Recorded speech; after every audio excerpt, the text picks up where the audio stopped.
Então, pessoal, no nosso último tema, a gente debateu um pouquinho sobre capacitismo e a gente discutiu que, às vezes, a primeira informação que a gente tem da pessoa pode trazer alguns julgamentos. E a gente vai introduzir agora o nosso tema, que seria moda, e não só como uma expressão de tendência, o que está acontecendo no momento, mas também uma forma da gente se expressar, da gente agregar informação da nossa personalidade, do nosso jeito de ser. É com você, Gabi. Muito bem, Elias. Moda é algo sempre muito pertinente. Não só moda como estilo de vestimento, estilo próprio, sempre foi algo presente na nossa sociedade. É tanto que ele acaba assumindo uma expressão comunitária, já que, por exemplo, em cada época há um estilo que está vigorando, um jeito de se vestir, um jeito que determina. E esse estilo vem exatamente da visão do mundo naquela época. Por exemplo, visão política, visão econômica, visão social também. E, por exemplo, a gente pode falar que a forma de vestir da Idade Média é muito diferente da Idade Antiga. Isso vai mudando com o tempo. Só que ao mesmo tempo que existe essa ideia comunitária, ela também forma uma ideia prisional, no sentido de que ela oprime a individualidade do ser humano. Por exemplo, Michael Foucault, um filósofo, ele falava exatamente do biopoder, que é essa dominação do ser humano a partir do corpo. E eu queria citar como exemplo distopias, como por exemplo o Conto da Aia, Jogos Vorazes, entre outros que a gente vê tanto na mídia, que, por exemplo, uma das formas de dominação que eles realizam é exatamente a padronização do corpo e da vestimenta. E que às vezes cada parte da sociedade acaba usando um determinado tipo de roupa exatamente para marcar. Existem várias histórias para essas que têm essa mesma característica. E na contemporaneidade, ou então na pós-modernidade, segundo alguns autores, outros dizem que nem houve uma modernidade, mas nesse período mais recente dos últimos séculos, a gente vê o surgimento de um estilo fragmentado. Então, existem vários grupos dentro da sociedade que se encontram vestidos num estilo parecido, como é o caso no TikTok recentemente, as e-girls e os e-boys. E nisso daí existe também a percepção da identidade. Você pode se vestir como um grupo, mas você também pode ter seu próprio estilo. É uma coisa essencial, porque a identidade é algo que é construído, é relacionado com você e a sua vivência no mundo. É uma construção social. E é importante que a moda, as tendências, elas sejam um ponto de referência para você. Elas não lhe aprisionem, não seja uma escravidão. Você não deve se sentir impelido a usar tal roupa só porque está na moda. Se você não gosta, se não combina com você, com o seu corpo, se você não se sinta exatamente impelido a usar essa roupa. Como, por exemplo, eu quero citar a Coco Chanel, que ela é uma grande referência na moda. A marca dela, a Chanel, é uma das mais vendidas atualmente. E ela começou exatamente no sentido revolucionário. As mulheres na época usavam tal roupa e ela ia contra, ela usava o que ela se sentia mais confortável usando, até acessórios masculinos. E ela fazia isso diante da visão dela. Ela trabalhava não porque ela precisava, mas pela independência dela. E é isso que o estilo próprio deve representar, deve ser uma construção sua, do que você gosta e qual é a sua visão.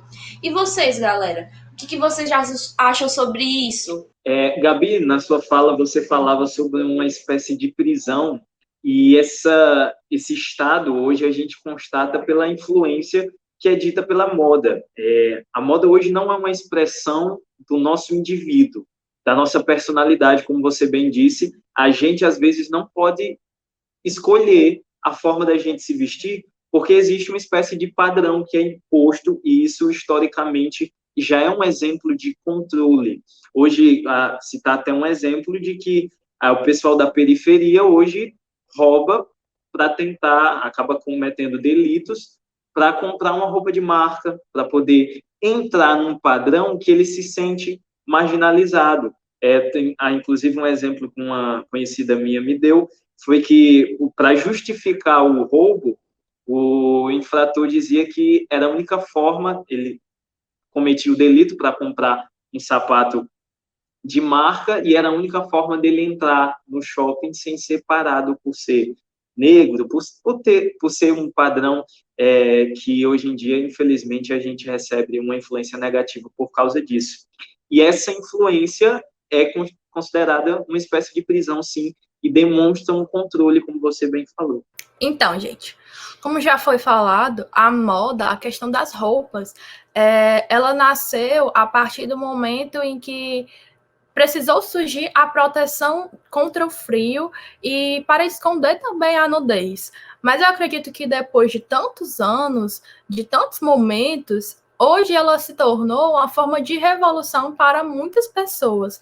Tem muita gente que usa da moda, usa de suas roupas, quando está num momento não tão bem, ou então quando está muito bem.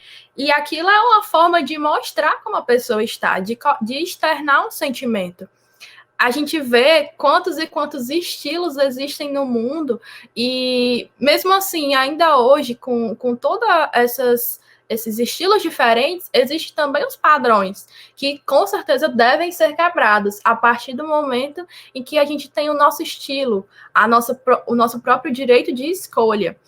Eu mesmo não sou muito fã do preto, mas amo as roupas coloridas. Mas tem gente que não gosta, tem gente que não acha legal. E não quer dizer que o preto signifique luto. Muitas vezes o preto tem muito mais significado para aquela pessoa do que a gente pode imaginar. Então, eu acredito que hoje a moda é sim uma questão de revolução. Já passou do momento da gente acreditar que é apenas um padrão, que a gente não está inserido naquilo, porque eu acho que a partir do momento em que a gente consegue se vestir da maneira que a gente quer e estar bem com aquilo que a gente usa, a gente está fazendo o nosso estilo, a nossa moda.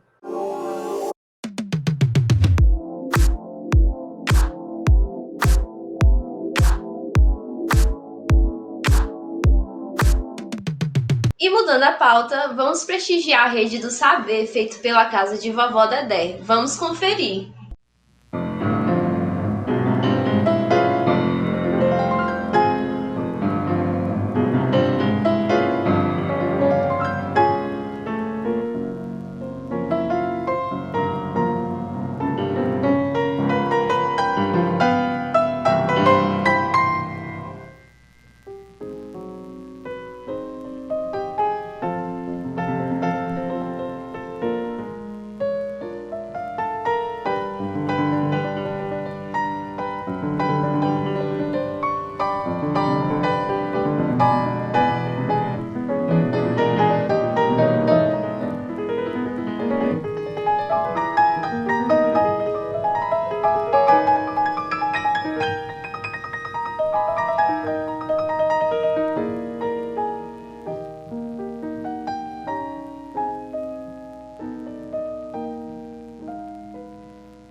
Bom, pessoal, tá terminando mais um Tá Valendo. Eu agradeço a você que ficou até aqui com a gente. E não se aveste que sábado a gente tá aqui de novo, beleza? É isso aí, galera. Chegamos ao fim. Mas se você aí de casa quer ficar por dentro, segue o Instagram do programa Tá Valendo e não perde nada, hein? E não esqueçam, galera, dos cuidados. Evitem aglomerações e usem bastante álcool em gel. E não esqueça a máscara, tá? Até a próxima!